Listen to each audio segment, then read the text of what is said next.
You stupid. Hey, BZ. What's happening? I'm trying not to look at that. Chris, we can't see you. Hey, everybody. What's up? What's up? What's up? What's up? What's up, love? Hey, Trent.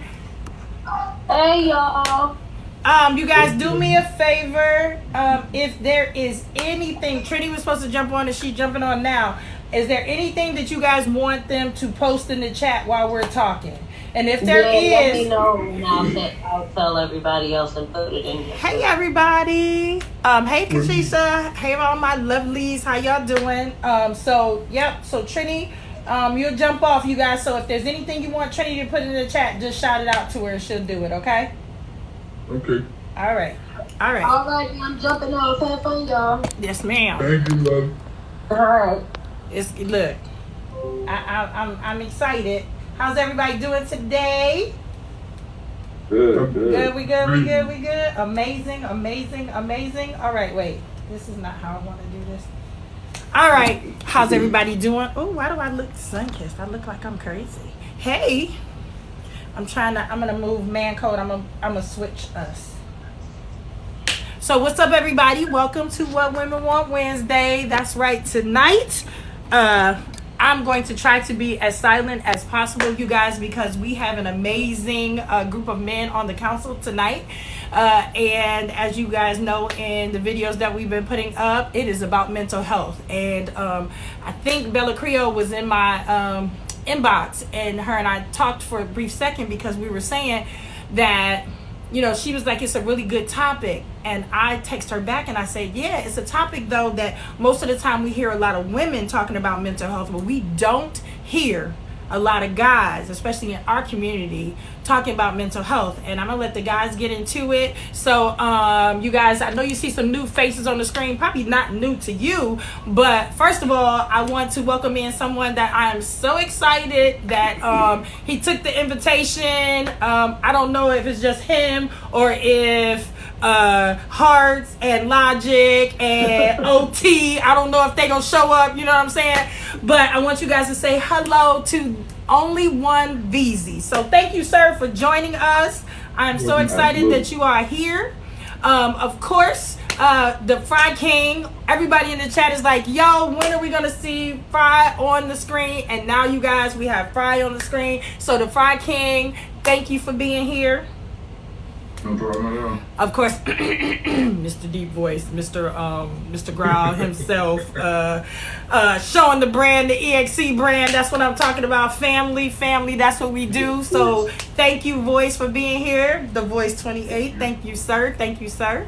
And for all intents purposes, you guys, my co-host tonight, the one who has been talking to these guys all week, and the one that has me so excited about what we're about to talk about, of course, the one and only Man Code 101. Got to respect the code.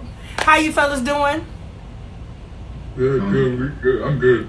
All right, so we're about to get into it, and we're going to talk. And so, Man Code, I'm just gonna have you kick it off. I know that we did a pre-show talk, but I'm so excited. Ladies, I hope that you have your eyes open and your ears open to receive what these guys are talking about. I thank you. Please share the live, you guys. Let's get into this conversation. So I'm just going to kick off the first thing, and then I'm just going to sit here and take notes. So, Man Code and everybody else on the council, why is it that we hear women talking about this more, African-American women starting to talk about it more than we hear African-American men talk about mental health and really share like that?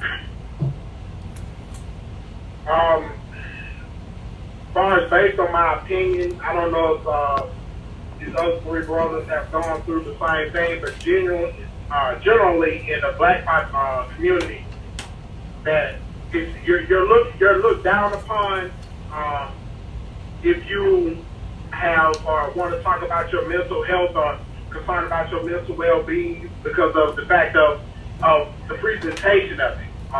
Growing up where you grow up, most of us grew up in hoods where everything was, it's almost like we was playing a gladiator sport. And you always was going through where I got to conquer this guy, I got to be one step better than this guy, I got to be something better than we're always in competition of it. And the moment you show any type of signs of weakness, you're going to be the weak link. You're going to get all the attention focused on you because the fact of you come across to us as weak. So we have to even present that image of being strong at all times. Oh, did he freeze? And Oh, there you go. And what we were going through was PTSD.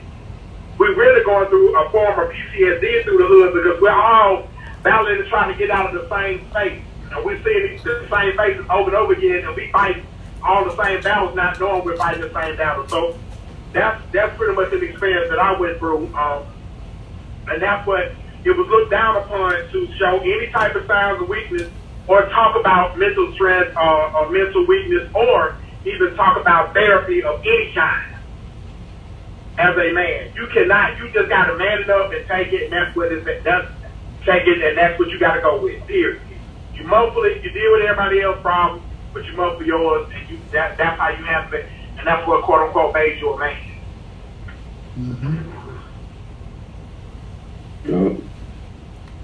What you got, King? I mean, when it comes down to it, everybody have this perception that every man is supposed to be muscle bound, strong, and show no emotion and don't cry. And if you show it, you weak, you're a B. I can't say the word I want to say. You all this, then the other. And it's like we don't get the opportunity to. We don't have a venting space because if you vent and you vent too much, oh, you weak. Or if you don't vent enough, oh, you holding in your emotions. So it's like it's a double-edged sword when it comes to men and being able to not only vent but also work on their mental illness. Yeah, I always felt like, what Manco was saying, like the whole, we didn't have exposure coming up to any kind of the people who, we didn't know what mental health was. You know what I mean? It was such a taboo subject to talk about. We grew up watching TV, sitcoms, movies, whatever. We only saw people who didn't look like us go to see a shrink. And the shrink was kind of, you had to have some kind of really crazy identifiable issue that made you feel like you needed to see a shrink. You know what I mean? And Yep. You know what I'm saying? And we thought it was only for crazy folk.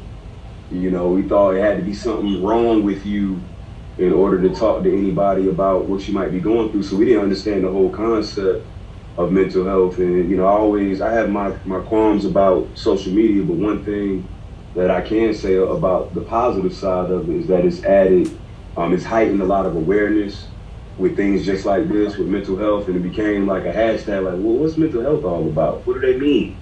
You know what I'm saying? And then when you do a little bit of research, you realize all the stuff that a lot of brothers in this instance are going through that you can relate to, that you weren't ever able to identify what it was.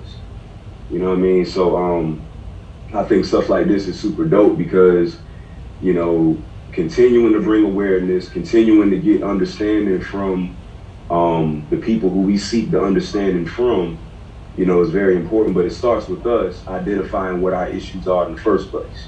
You know what I mean? I feel like a lot of men don't even understand that they're suffering mentally. So I feel like, and it's to stem from what Manco said, and what VZ said as well. A lot of times you don't think you have a mental, you don't qualify it as a mental illness. You don't think you're mentally unstable. You don't think you're mentally ill or unhealthy or anything of that matter. You just raise yourself with this, like, I'm a man, I gotta get over it kind of, energy. And that's how I was raised.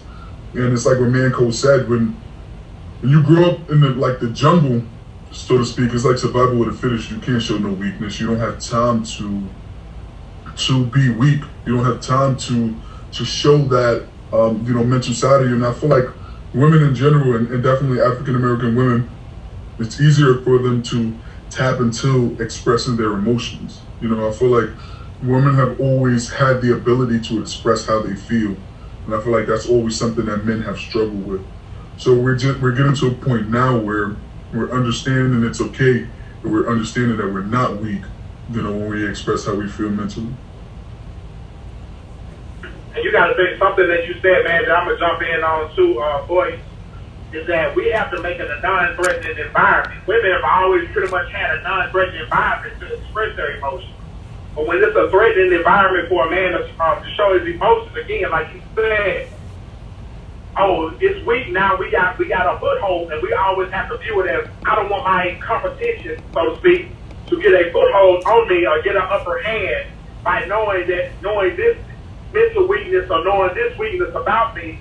So, I mean, like, give you an example. Basketball is one of the most cerebral games. If you ever played basketball, that's one of the most cerebral games that you can play. If you can get in the player's head into the game, you pretty much can wreck his entire game. Even if he's better than you, you stop him 1 or 2 times to make the night tough for him, and then also you begin to talk trash to him. And what you're saying is actually effective. You're going to throw him off the entire night because he's going to get out of his team's rhythm. He's going to get out of everything else because he's trying to defeat you. And based on what you said to him, while y'all line up at the free throw line, get ready to spark each other out. Now you're in his head. So it was about what it's like this mental game that you all had to play.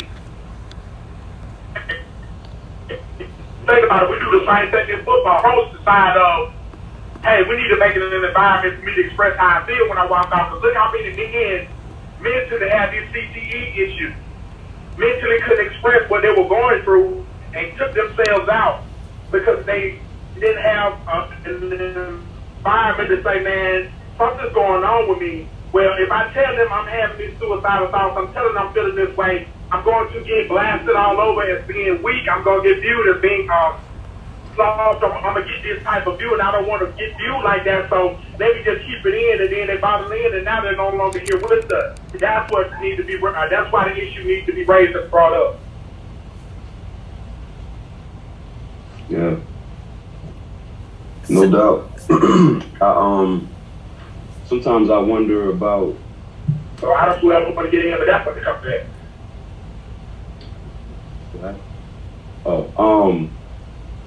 When you mentioned, man, Code, about women always feeling like they have, I think of it like the you say non-threatening environment, like safe space. Like men like to feel like when we enter a conversation of substance, we want it to be a safe space, right? Because we grew up, again, because of the bravado, the toxic masculinity, all that kind of stuff. We grew up not knowing how to express pain, right? Like mental, emotional pain. It was something that, like you said earlier, was just frowned upon. We didn't feel comfortable doing it. So then it translates into our relationships, you know what I mean? And I wonder at what point, back to what I was saying about, being aware of what your issues are first and foremost, right? When do we take, I guess, the responsibility of seeking the help that we need? You know what I mean? What about holding our brothers accountable? You know what I mean? The people that we run with every day. You know what I'm saying? Like, I think that's an element that's missing from a lot of this too, is because, again, the way we came, the way we came up, the same way we felt uncomfortable expressing ourselves about our own emotions, we have that same level of discomfort with holding our brother accountable and saying, hey, bro, you might need to, you know what I'm saying? It shouldn't have to be where it gets to an extreme situation where you got to look at somebody and say that you can pick up on what somebody got, their energy, what they got going on. They're always in a rut. They're always in financial trouble. They're always, in trouble with the law, whatever it might be.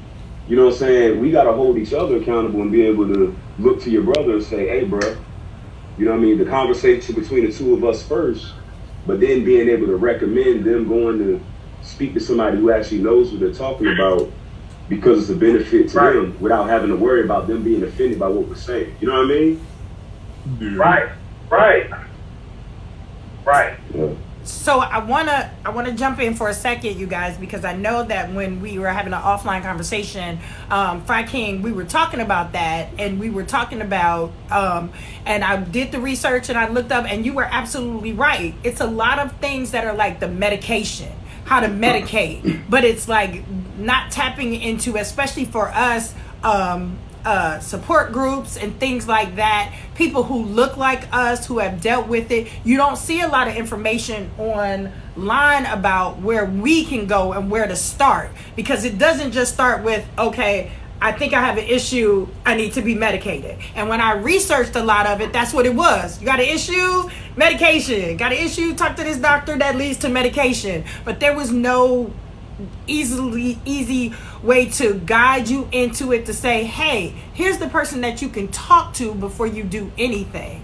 And it's like, and I found that really weird, that transition wasn't a, hey, do you think are you worried about this? You can talk to somebody, here's this group, here's this person, and not that we want to self-diagnose, want to diagnose ourselves, but it wasn't a lot. And if it was almost like this doctor said, and this doctor endorses this group. And so I want to talk about how easy was it, an easy transition for you? Have you even found anybody that is now, has that group or has that connection? So I'm gonna stop there and let you go. Well, I mean, it's two parts to what you just said. First, I mean, the thing about it is, even when you look at the commercials online, like the commercials online that talk about mental illness, that talk about eating the medicine, there's nobody that looks like me. So that's the first key, is like that's not even showing me that medicine was made for somebody like me. And then you have to get to a point of, they always tell you, I forgot the name of the website, but there's a national mental health program, and when I went on there just to see exactly what they do and how could they help and what kind of way, it was basically more of a, let's say, shout out page, like you can go to this doctor, you can go to that one, but it was no key help for me.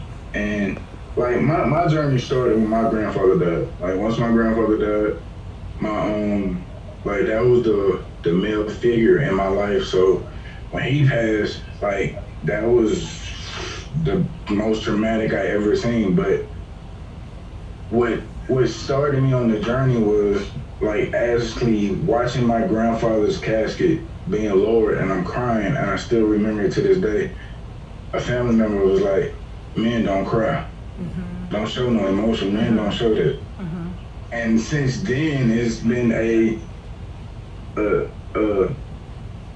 battle for my emotional side. Because then I get in a relationship, I don't show emotion because I was always told men don't show emotion. You don't cry. You don't tell this. You don't do this. So I've always kept everything in, which in the long run ended up messing me up more than it actually helped. So I mean, my journey, I didn't like the voice said, like unless you can actually recognize it, you won't. No, let me take that back. Until you can accept it, you won't recognize it. You have to be able to. I was diagnosed when I was 13. I ignored it for over 20 years.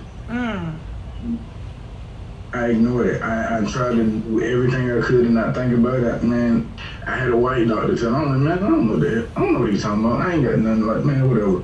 Because then you got your family, don't worry about that. You'll grow out of it. You won't. There's nothing to grow out of. You have to actually fight the demon when you recognize it.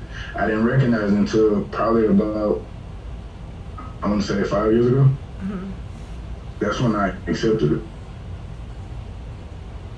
So, diagnosed with what, King? Clinical depression, anxiety, and paranoia. Oh. Paranoia came from during the period of me. The paranoia came from me hanging around friends, and you got one homeboy that basically, and this is the crazy part, I never told anybody this, but I had a homeboy who I seen him with his girlfriend within 5 hours later, I'm getting a call, he's dead. So that added toward the trauma of my life because it's like, okay, had he went with me, would he survive? Had he went to my house that night, would he still be here? Then you got, 4 years later, my homeboy, he a street guy. He gets set up, he get robbed for only 3 pounds. So now I'm dealing with that. Then you gotta deal with the people that you don't know who did what and who did that. Then you got your personal problems. So all of that is a storm. And then when you don't have nobody to actually go to, whether it be relationships, family, friend, whatever, I tell people all the time, if you got somebody that's battling depression, the biggest thing you can do for that person and let them know you care is just listen. You ain't gotta say nothing, you ain't gotta do nothing, you ain't gotta call nobody, just let them talk. Because all it is a amount of emotion that is held in a person for the longest. And all they want is an outlet. But then when you get an outlet and somebody be like, oh man, you weak as hell, man, oh man, I can take this from you, then it makes you not wanna share. And there is no group that has a bunch of men that look like me, because 9 times out of 10 there's a man that look like me that want to take what I got. Now we got to deal with the man that look like me that want to take what I got. Now I got to worry about the police right here who might see me as a threat. I'm 6'3", 340. I'm a threat regardless. If he's 5'11", now he still threatening. So dealing with that, then you got to deal with the relationship, then you got to deal with the jobs, and it's a lot.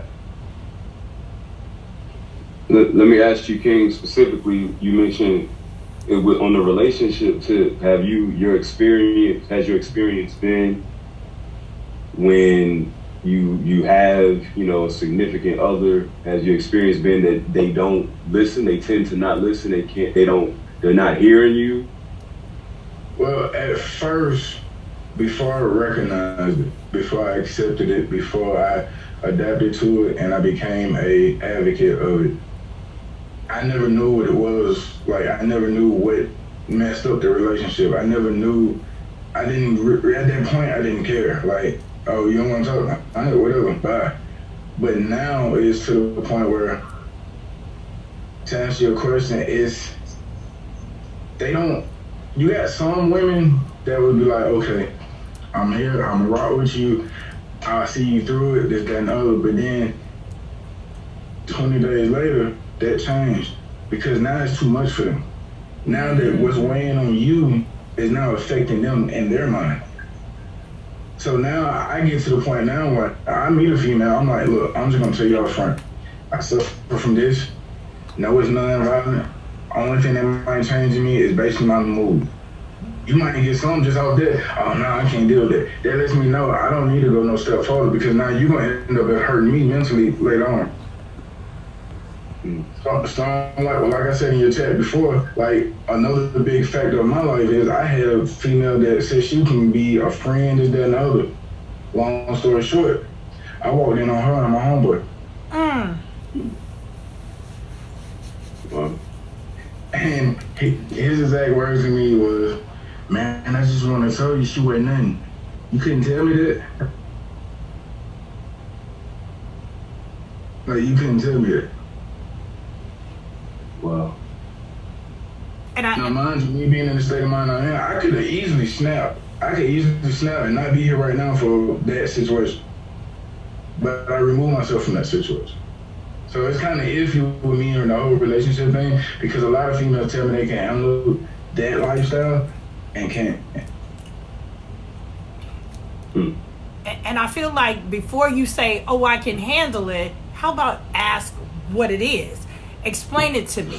Tell me as much as you can so that I'm educating myself. I'm educating myself about what my significant other is going through. And then I can decide, is that something that I can handle? And even if it's something that I can't handle, it's not a quick exit. It's not like, okay, I'm out, I can't handle it. because that's not what you need. And I remember us when in our offline pre-show conversation, VZ, you said something. You guys are by default, the men is supposed to be the one to handle everything. Everything by default kind of falls on your shoulders when it comes to the relationship and things like that. So if that is the way it is, then your significant other has to understand, okay, if my man who I'm expecting to take the brunt of everything cannot, then I then have to say, okay, you can shift some of the weight to me, and if it's weight that I can't handle, then I'm going to help you, I'm going to help us, and we're going to find that help together.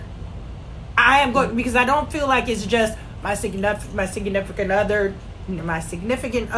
needs help, this, that, and the other, and then, okay, go help him. No, because if I'm with him, then not only am I going to be there as he's getting help, you need to educate me too, so I know what to do and what not to do while he's going through this process, while he's in this process, especially if I'm going to be there. Yeah.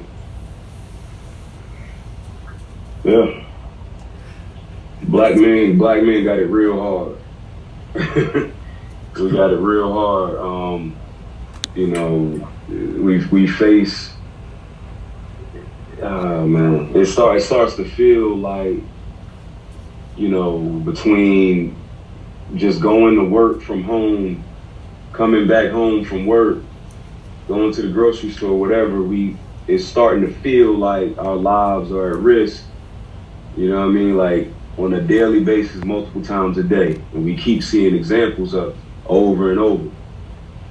And so at a certain point, that really starts to take its toll when you're paying close enough attention.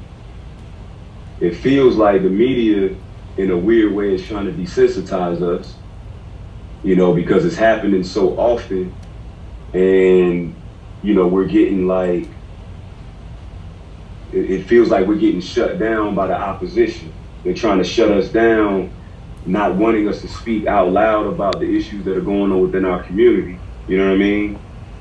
And so with the understanding of that, and then when you look at your job environment, depending on what your job situation is, you know, and you look around and you see people who don't work as hard as you, who are bypassing you for the position.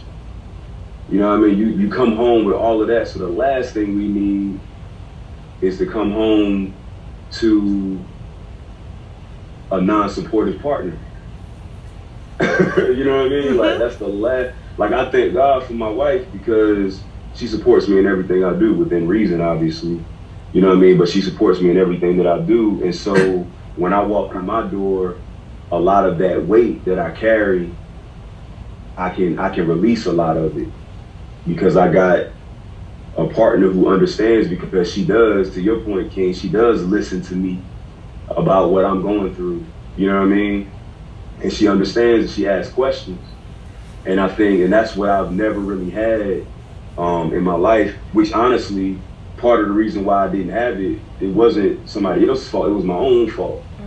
And I think I mentioned this when we were talking offline, is that I hadn't identified fully what my issues are. You know what I mean? So it wasn't possible for me to get any kind of, you know, guidance or support from someone who I claim to love if I don't even know what my actual issues are. And guess what? When they're telling me what my issues are, I don't want to hear it. You know what I mean? Like, I don't want to hear you tell me about my issues because I don't believe I have issues. You know what I'm saying? So, yeah, like, what you talking about? You know what I mean? So it took me, you know, on my own, creating my own boundaries, you know, getting myself in order first to identify all the issues, and then therefore I'm able to speak about it from an informed position. And that's the difference between myself now and, say, 7 or 8 years ago. You know what I mean? Let me ask you, bro, what was the turning point that made you see that? You said something about narcissistic behavior, bro. How, and what was the turning point for you on that? Because I think that has had something with a lot of mental things too, because the fact of when you're narcissistic and have certain stuff, you can cut something off. You can have feelings and all of a sudden you can just cut it off, make it seem like nothing was there. Yeah. you know what I'm saying, how you can compartmentalize and shift it over here and keep changing the goalposts. What changed for you, bro? Maybe that'll help somebody. I think that'll be good to hear how you changed it, because somebody may be going through what you went through, and I think that's powerful, man. So how did you change, bro? I realized that I had a lack of empathy that I didn't want to admit. I didn't want to own that. You know what I'm saying? So I was married before, and in the aftermath of our divorce and my ex-wife, when we were on good enough terms to actually have these conversations, you know, a lot of things I had to like really fully accept and own completely and be honest about it and talk honestly about it. Because, you know, when you're under the storm of narcissism, can't nobody tell you anything about yourself. Can't nobody teach you anything. You're not teachable. In sports, we call it he's not coachable, right? You can have all the talent in the world, but if you're not coachable, you're a liability. You know what I'm saying? So what I realized was that I was seeking, you know, as we're talking about the opposite sex, I was seeking, I don't know if validation is the word or what, but every time I move into a new relationship, right, I was carrying the same issues from the last one into the next one. And nothing was ever. I would say that's validation. I would say that. Go ahead. So I'm continuing to carry that into every relationship and not pinpointing what the actual issues are. And that's all a part of growth. I think I always say men, we have physical growth spurts, and then we have like mental growth spurts, right? And whether it's some kind of epiphany because you're chopping it up, you're in the barbershop, somebody gets in your head with, so it might be you might have went to church, you know what I'm saying? And that message, it resonated and hit home with you. You never know who God can put into your life where they can have an impact on you, and you're not even realizing that it's happening in real time. You know what I'm saying? And so I think to answer the question, it basically was like a combination of my own mental growth spurt that I had while I look back on what my life was previous to that moment. And I'm like, you know what? I got to stop trying to shift the blame towards everybody else and recognize that it's me when I'm looking in the mirror, right? And so now I can identify some of the trauma, you know, that I feel. You know, I lost my mom in 2016, right? So that's 5 years ago. So when that went down, you know, that's my OG, that's my best friend. You know what I'm saying? So I went through almost a year of depression because I got separated from my first wife, and within 2 months of my mom passed. You know what I'm saying? Like the separation had hit first, and my mom got sick out of nowhere. You know, so that was the toughest year of my life, and it put a lot of things into perspective.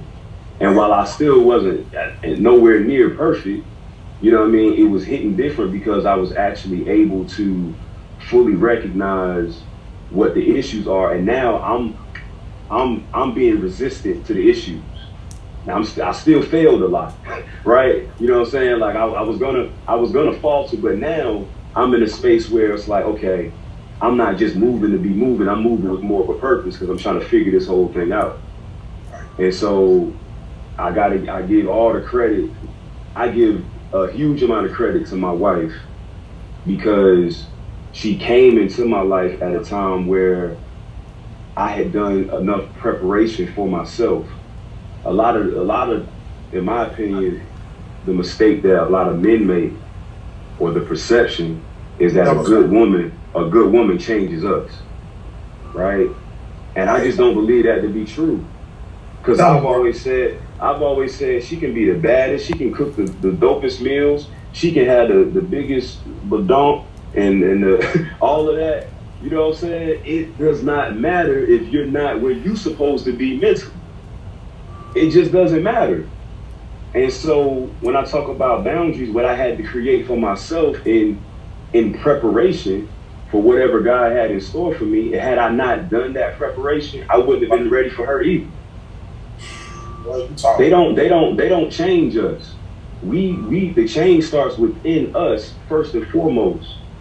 Now they can help us make some alterations, you can look at your significant other and feel like you have something else to live for, and therefore you want to keep your act together, but you got to get it together first. You can't keep it together if you don't get it together. Right. You know what I mean? Right. So now we looking for somebody else to get us together, but we the men, right? Right. We the men. Right. So, Bro, yeah, something you said is true, because that statement has gone along a lot of times. Because if you notice, like a lot of men that love to play the mental game with women, that mentally play the game with them, so to speak, they run into that anomaly. And she began to do something that shocks his system, where he says, "Man, you know what? I'm not where I need to be with her." And you will see his whole attitude change. It's not really necessarily nothing she did. Is based on her character, who she is, and what she may bring to you. I've seen men start to change too on that. The fact of he's beginning, like you said, you start seeing your issues like, oh, she ain't gonna be with me if I'm like this. She ain't gonna be one like that. But there's got to be something in you that even wants to do that, wants to self-evaluate, bro. Because I'm telling you, when you get in front of that mirror, no matter what you do during the day, night, you're partying, all this type of stuff, the mirror is one thing you cannot lie to, bro. You cannot lie to that mirror, homie. Period. I don't care what you do.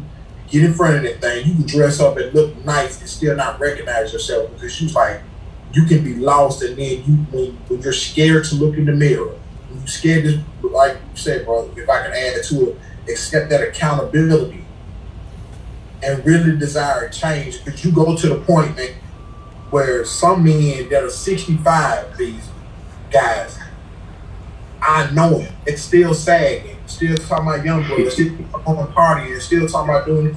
He is stuck mentally where he was as a young man. And I'm thinking, I know this dude's got to be in his 60s. He coming up talking to me, trying to talk young slang. I'm looking at him like, bro, I'm supposed to be learning something from you.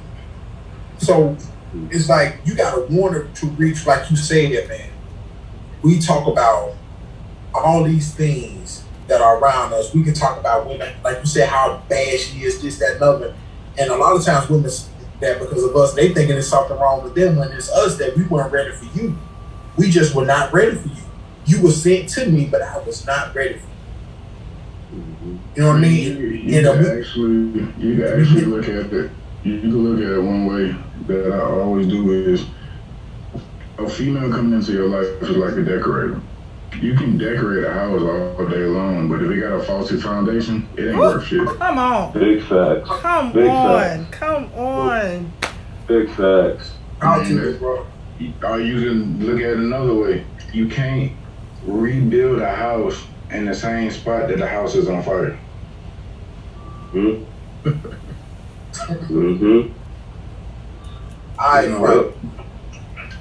Facts. In the chat, everybody's like, say it. So I want to keep along the same line, but I have to, because I'm sitting here and I'm looking at the four of you, and I know that we also have our brothers. So shout out to EXE, and shout out to Andreezy, and shout out to PL. We have brothers that immediately, and people in the chat, when Fry King was in the chat a while back, and they were like, he really has these wonderful things to say. I like the fact that you guys stood up and said, okay, this is something that we need to talk about.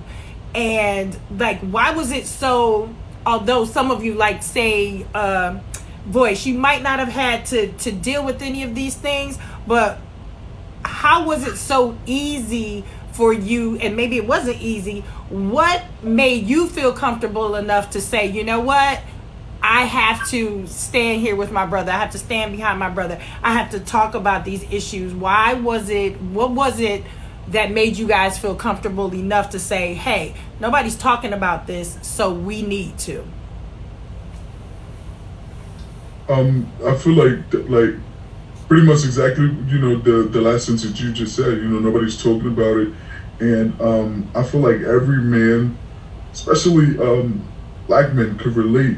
So I feel like while I haven't gone through the exact same, mental problems or not mental problems, but, tribulations mentally as others, I feel like we all like there's certain traumas that every black man can relate to. So while everybody has their own separate mental, things they have to go through, obstacles, things of that nature, we all what King said, Brian King said earlier, especially with the police, like every black man can relate to that kind of trauma, and that adds on, like mentally, that packs on, over time.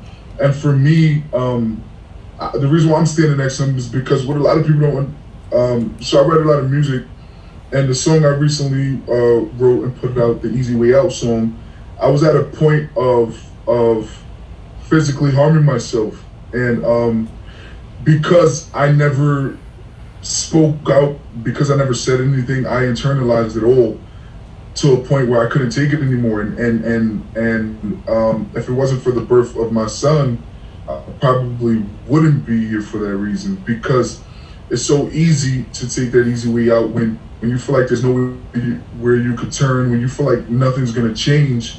And I'm saying that to say the reason why I'm here now and I'm standing next to, sitting next to in the chat, Man Code, King, VZ, because we're all the same, and he has to know that he's not alone in, these kind of situations, because that's the scariest part of, when your mental health is struggling.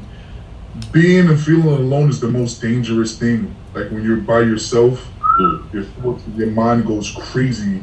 And when you feel like you're by yourself, because sometimes you could be in a room full of people and still feel by yourself. So when I say by yourself, I don't mean physically. I just mean when you feel like nobody's connecting to you mentally, nobody feels what you're going through. That's the most dangerous feeling in the world. So just want to make sure King know that, he's not the only one, and he could definitely hit up his brothers. And this is a judge, free zone. Like, we don't judge over here, we just show love and spread positivity, towards one another. So I'm here, for the cause, and nobody's above, that mental, nobody's above, mental pain, so I'm here for it. Yeah. You know what? The funny part about it is this is something I had to share with y'all too. I probably was almost not here myself, bro.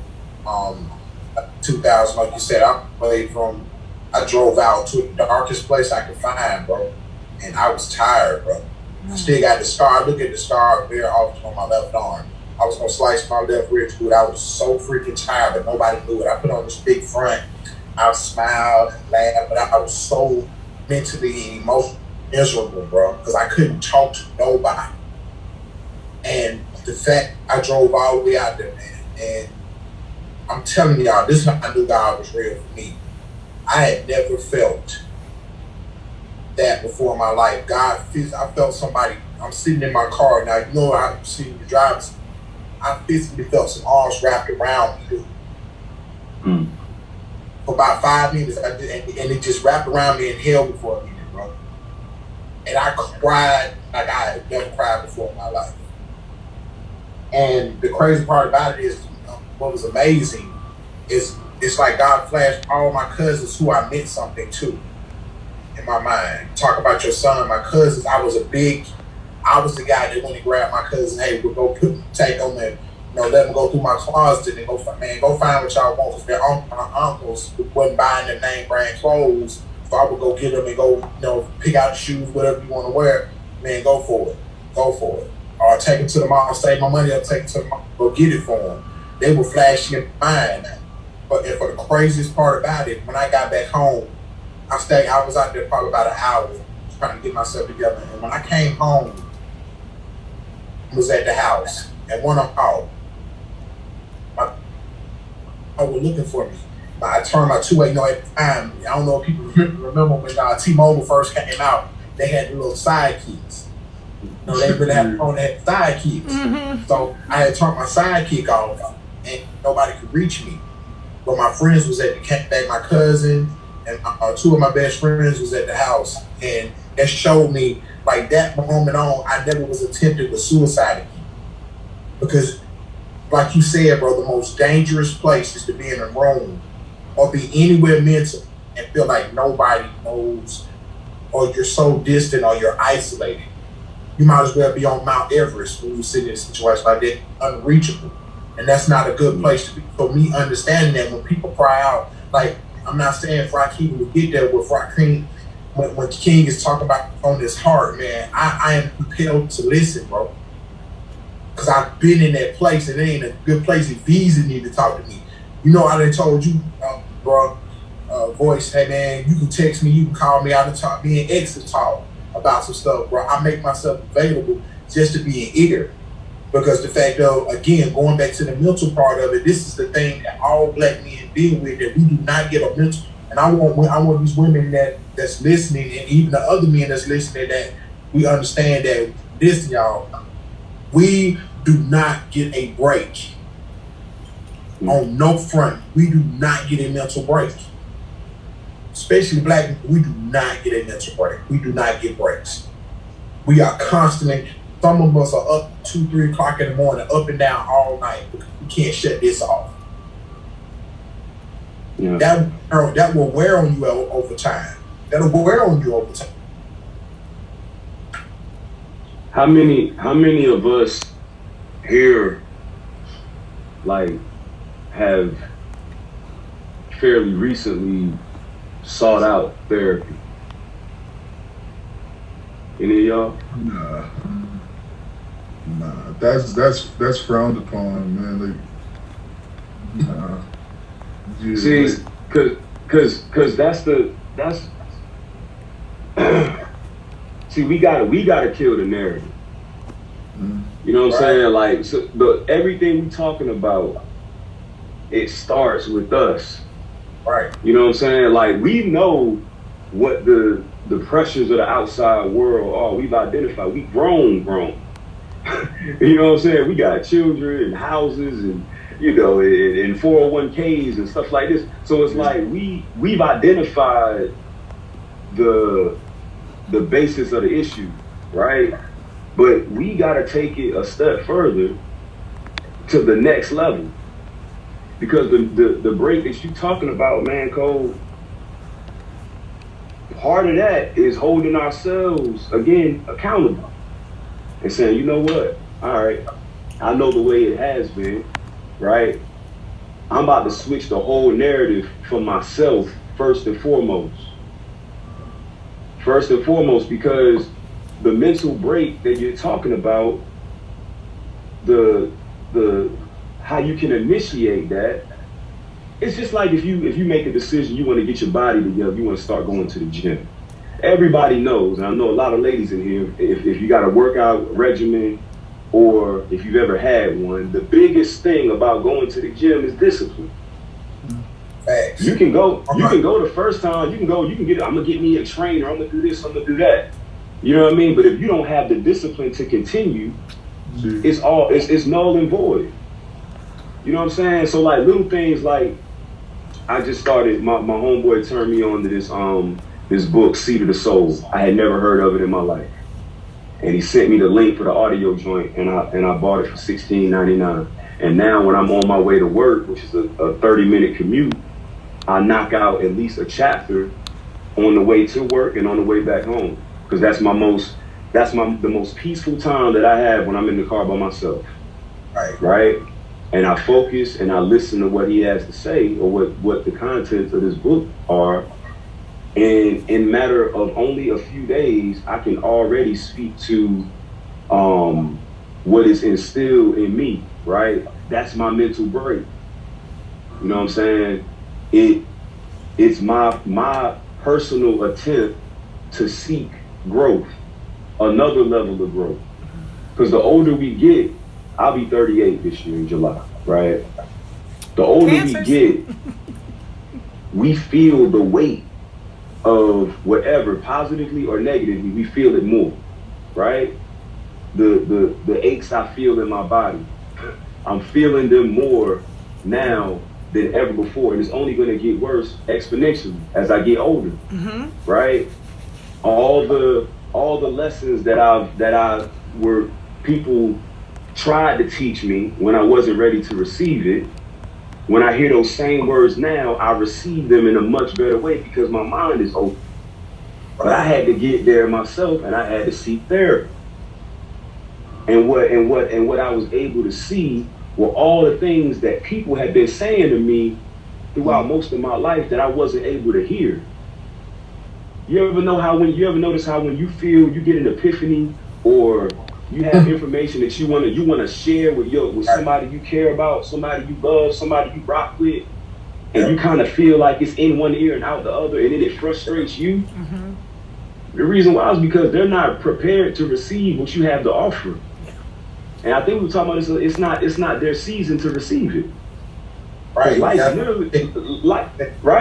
Life literally breaks down into seasons. Mm-hmm. When you look back on your life, every stage you went through, when you lost somebody, when you were in school, your most significant relationship, when you had a child, like all these footnotes of your life, they're seasons.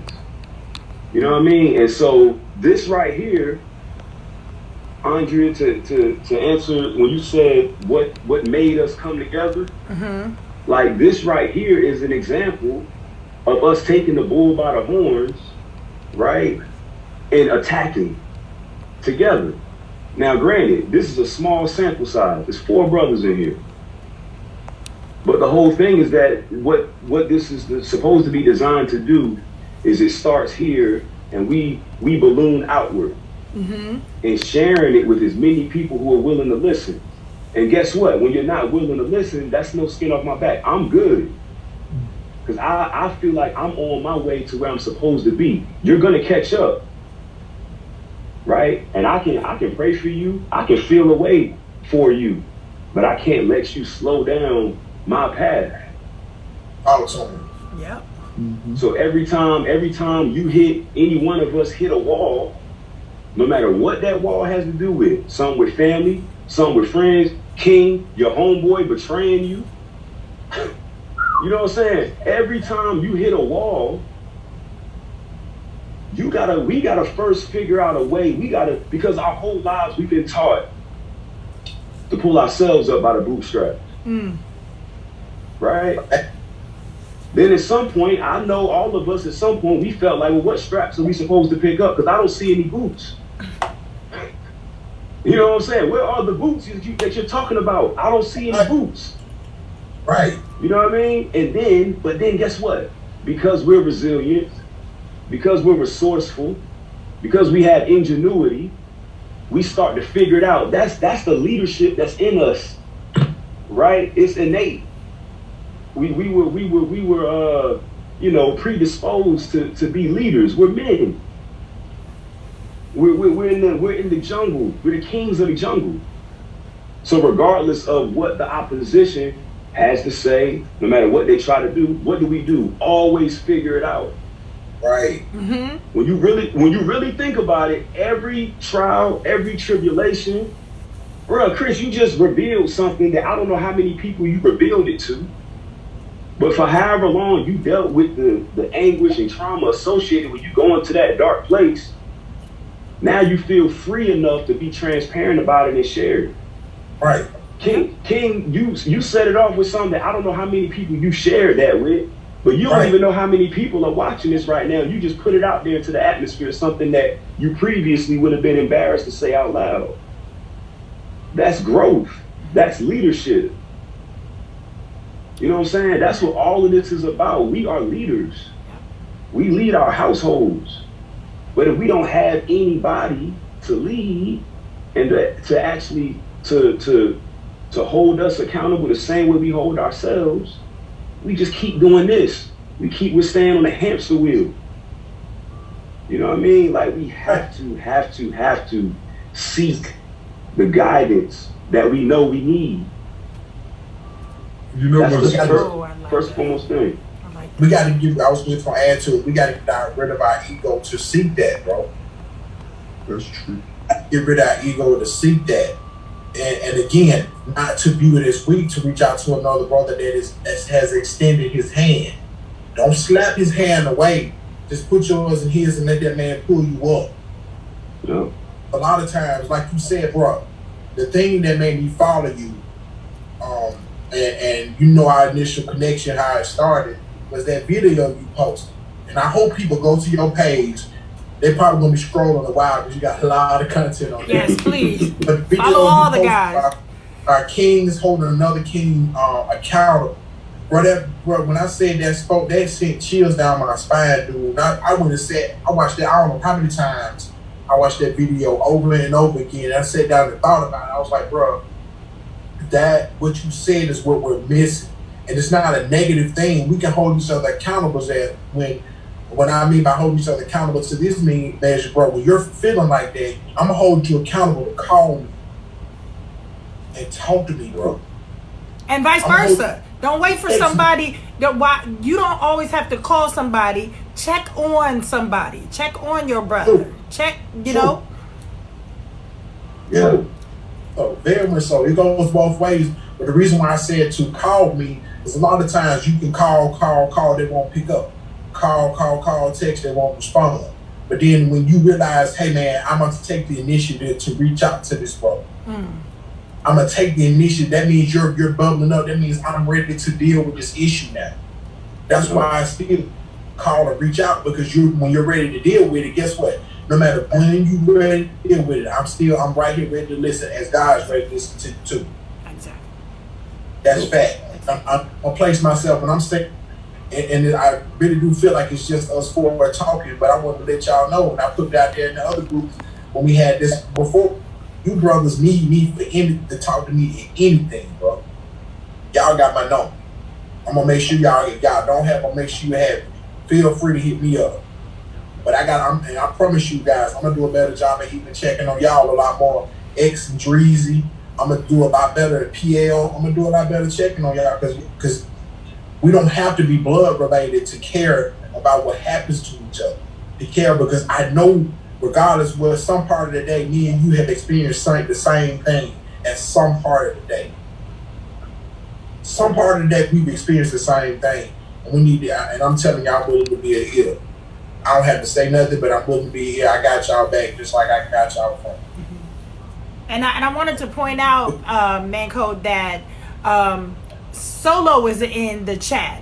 And Solo has been very transparent on his page, what he deals with and how he deals with it. And he was in the chat saying, you know, he agrees about therapy, but therapy had an adverse effect on him. So his therapy now is the gym. Like, he found what worked for him, what was an outlet for him. And that's another thing that I want us to share too, because therapy is an avenue for some of us. Comedy is another avenue for some of us, and gym just happened to be his. So as we're talking and we're sharing, I want to make sure that people understand that, you know, we're not trying to diagnose anybody. We're not trying to give anybody the solution, but we are sharing what works for us. And in that, we're letting you know that there are outlets, there are different things and different ways that you can deal with it. So I just wanted to say that, and I appreciate Solo being in there, and I appreciate what's happening in the chat. We're just here giving, you know, an outlet. Praise God that VZ, you know, something within him clicked and said, okay, you guys, I'm going to do something that I normally don't do, but I'm going to do it right now. So, oh God, it went away. Rob, you have to do it again so I can click it. But something happened and it clicked for VZ. Something happened and someone noticed something, or he noticed something, and it doesn't always work that way, but it's good that you hear his story so everybody doesn't think that it's this one and done package. Oh, this is how you get rid of it, or this is how you deal with it. So I love people, please keep talking in the chat, and I just want to say that and just make sure people understand it's not a one and done. We're not trying to diagnose, but we're telling you what's working for us, and we're telling you what happened and sharing. Go ahead. I'm sorry. And can I say something back to it? I wanted to respond when VZ had said something that I feel like is a root to a lot of the problems. So he had said at one point that men need to like, men are, like he said, you know, we're like running the households, like we're the king. I feel like what's happening now, what's transpiring now is in the process of women figuring out how strong they are and what they're worth. What's happening now is men are forgetting that we're kings and what we're worth. So a lot of times what I see happening now is men they don't have no castles to be kings of, if that makes any sense. Like, men are losing the ability to be men. So that's mentally taxing as well, because how can I be a man if I'm not allowed to be a man? So let me, to put it into perspective. So I had a conversation with a female about feminism, and I had told her, because some extreme feminists, they don't want doors held open for them. They don't want to be protected. They don't want and I'm not digressing from the point. I'm connecting it in the sense where mentally it's like, okay, I cannot be a man. You don't want me to protect you. You don't want me to be there for you. You don't want me to because that's literally what like men are here for. That's why we're put here.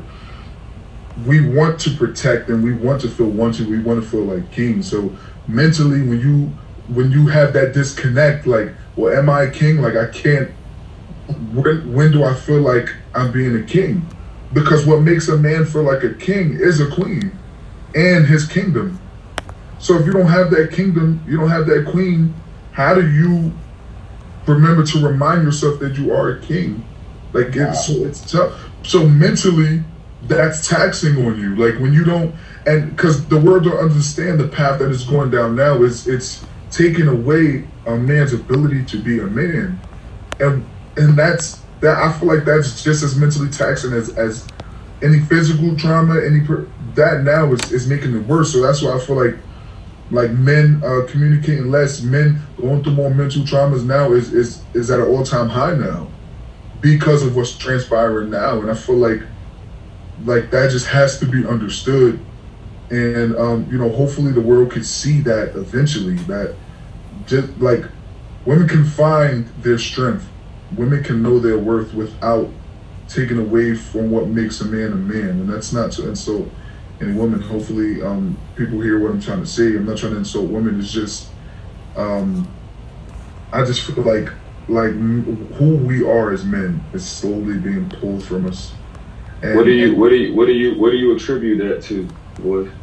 Okay, so I'm not sure if you heard the feminist part, like, so like the extreme feminism thing like that. They don't want you to be a man anymore. Like, so, okay, because you said something that I actually liked as far as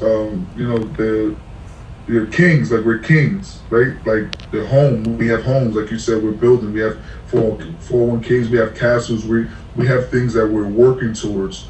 The world now is making it to where, like, even genders are slowly being removed. And not to and I'm not trying to insult someone who might not know who they are or what they feel like, because I have no problem with that. But what happens is male and female, king, queen, that's how most of us were raised. It's getting to a point now where you can't, there's people who don't identify as either.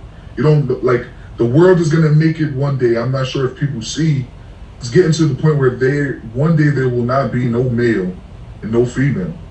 The genders are gonna be wiped out. That's the path that we're going in. There's gonna be no such thing as a male, no such thing as a female as far as verbiage. They're gonna take that away. Of course, you might still have, what you were born with, but they're taking away what makes identification of that. What you say, they're taking away identification. Oh yeah. Okay. Yeah, 100%. But so I attribute that to I guess women in their process, they're understanding now, like, their value. They're truly understanding their worth, and I'm all for it. I just feel like at the same time, it's like when they find their worth, they find their strength. It's like, I don't need a man. And granted, most of them don't, because nowadays women are so strong. Women are kings of their castles now. Like, women are running, their household. But you still have to remember a man needs to feel like a man, you know. So it's just that's slowly depreciating. I see. What? I personally feel like what you're describing is what, and this is again when I said earlier, I have a lot of issues with social media. I feel like that's what social media tries to push to the forefront. Man. They try to throw that in our faces. That more, I truly believe that more women know the value of a man and appreciate it, as opposed to what, again, the powers that be throw at our faces and the viral videos and all that would make us believe and feel like a successful woman is out here saying that she doesn't need a man. In my personal experience, I don't experience a lot of women saying that out loud. You know what I mean? Because I can, you know, we got to be able to use our discernment too. We got to know who's who. If I'm dealing with if I'm introduced to somebody, I can have a couple conversations with them and realize that they move like they have energy that suggests that they would say to their homegirl that they don't need me at all.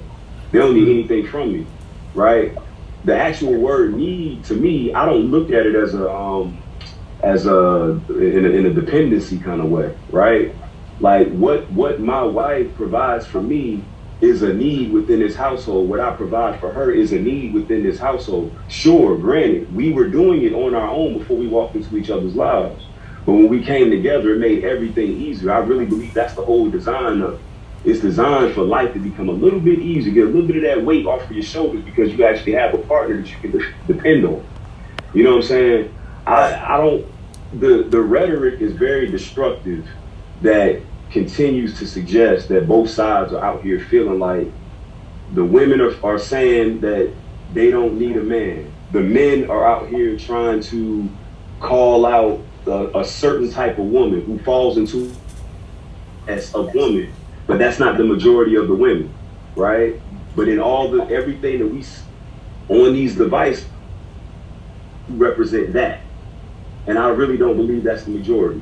And I don't believe that the majority of the men are the ones who we see. You know what I'm saying? I don't believe that. You're not going to let me believe that we all are out here, the majority of us are out here thinking that way. Right. You know what I'm saying? Just running through life believing that.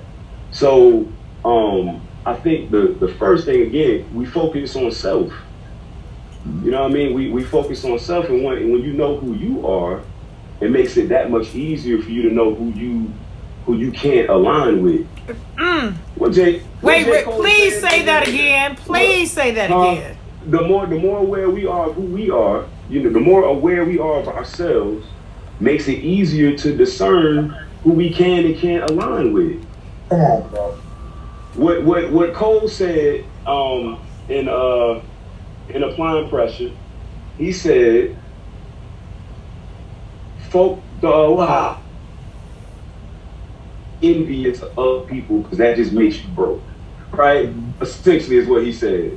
Focus on you, right? And as you focus on yourself, it makes it very easy to weed.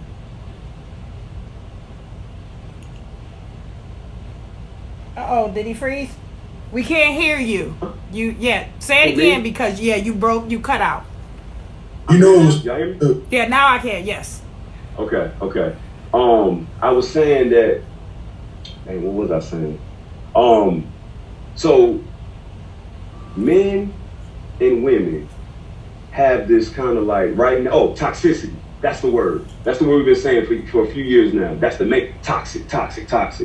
And we keep aligning ourselves with toxic relationships, right? People who we know are not for us, and we continue to go down this road with them because of time served. Right? Time served. And so we feel like we've been dealing with this for all this time, and we don't want to feel like we wasted our time. But in my mind, right, you just stick around, and you don't even know why you stand, other than the fact that you don't want to feel like you wasted your time. When all along, you knew very early on that this person was not for you. As a matter of fact, you know, when we talking about homeboys and your homegirl and your homeboy, you know who you need to leave behind. You know the people who you went to school with, who you've elevated to another level, and they're still where they were back in school, and they're holding you back. When you get around them, they drain your energy, right? And it's the same thing in a relationship. Your relationship, if the idea is to get to marriage, if you're dating with a purpose, right? I can't. Back to your point, King, about the foundation. I can't build a foundation with somebody who I know I'm not properly aligned with. That will never make sense. 2 + 2 is always equal 4. You know what I'm saying? So it's like, again, we got the first thing that everybody has to work on is their self-worth. To my man in the chat who said that his outlet is the gym, that's dope. He identified his outlet. If he realized that when he goes to the gym and what he feels after a workout was actually therapeutic for him, so when he goes home, he feels that weight coming off of his shoulders, that's his therapy. Yes. For somebody else, it might be reading. For somebody else, it might be video games. For somebody else, it might be taking a walk around the neighborhood.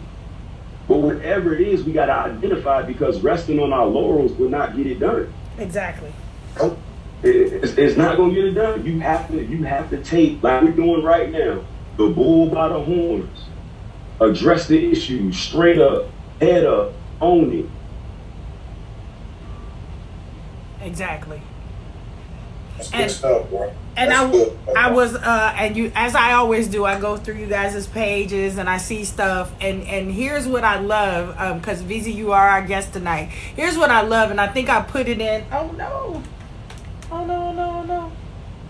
I lost it. I lose them. Wait, I lost them. They're coming back, you guys. Oh no. Happened. There we go. Oh gosh. Oh no, I lost them.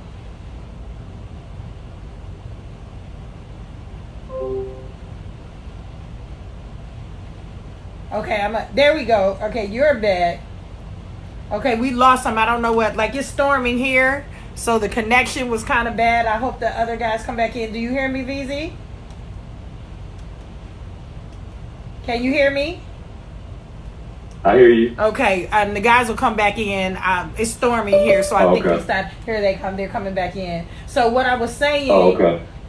What I was saying is I went through your page and I left you a message on there. What I love, and I hope that you continue to do, is I love the videos with you and your wife, and just the camaraderie and how silly you two are. And I was like, no, he didn't say she ain't gonna fit under the bed. That's when you're supposed to lift the bed up and push it. But I love to see that, because Right. I love when there are couples. There are a lot of couples on here that share, and they're always talking, and I appreciate that, because we can tell people all day long, and okay, I'm waiting for the voice to come back in. We can tell people all day long, this is what you need to do, this is what you should do, but when you see it, you're not only telling me, you're showing me this is what I'm talking about. You know, me and my wife are laughing and we're having fun. I'm laughing at the video where you sneaking videotaping her because she's shy, and she turns around and she's like, that's the stuff that, so the reason why I'm doing this platform in the first place is, like, we can talk about it, but I also want you to see it. I can talk about good men who want to talk about mental health, who want to help one another. I can talk about that all day long. But when I open up a platform where I actually have guys that are willing to say, this is how I feel. I've struggled with this. I've been at my lowest point. And I'm sure some people will look and say, VZ doesn't look like he's ever been at his lowest point. Man Code doesn't look like he's ever been at his lowest point. I hope they come back in. If one of my moderators can reach out to my guys and reach out to the chat, tell them I'm sorry and ask them to come back in. I know Voice tried to come back in. Just let them know that something happened. But if they come back in, I'll let them back in the Zoom. But I appreciate that, and I love that your wife is willing to share that, because a lot of times when we get a good man, we don't want anybody else to know that he's a good man, and we don't want anybody else around. And I appreciate. Did you freeze? Oh, you guys, I'm sorry. It's raining here. It's thundering here, so I'm hoping that they'll come back in. But I'll see what happens. We'll see if I can, maybe I need to, this is what I'll do. I'll go out and I'll come back in. I'll do that and I'll go back out and I'll come back in. I appreciate all of you who are there, and we say this all the time in our chat. When it gets good, it's always when the show gets good, that's when stuff starts happening. When we have good content, where somebody's getting ready to say something real good, that's what happens. It always, I say, but the devil is a liar. The enemy gets busy, but that's all right. We're better, and we're going to defeat him. So, yeah, you guys are having weather too. Totally understand. But like I said, we're gonna wait and see if they can get back on. Hey, Allie, I will see you on the 26th. That's next month. I'll see you. I'm definitely gonna come in. What? Okay, so the meeting has been ended by the host. Okay, let's try it again. Allie, I'll see you. For those who don't know, if you are in the Jersey area, Allie is hosting oh God, Robin, I miss Rob too. Allie is hosting a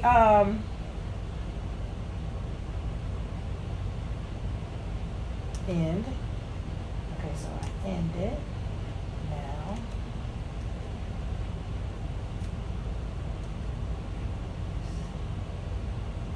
I'm sorry, you guys. Hold on. There we go. Pre-show.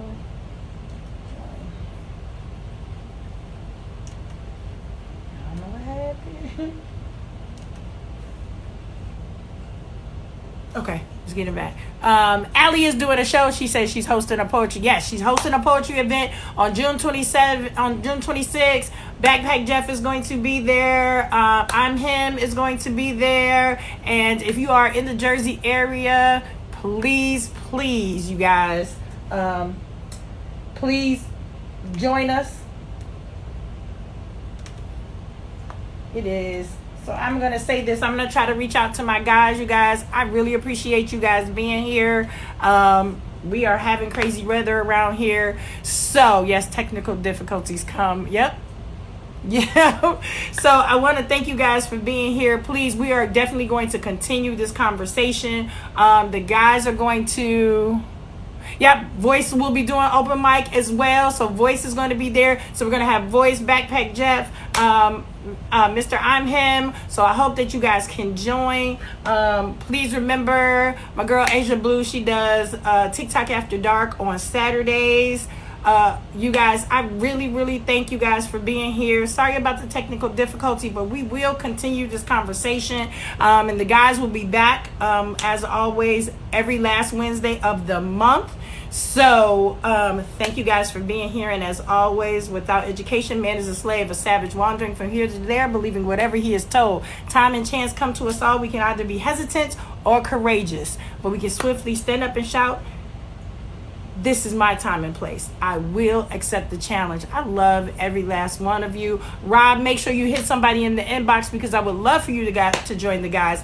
I'm going to see you guys. I might have to send, for my moderators, I might have to send you a different code to get in, because it cut me off. So stand by. I'll text you so we can do our recap. But I love you guys. Thank you. Everybody be safe. Love one another. Check on one another. And I will see you next Wednesday.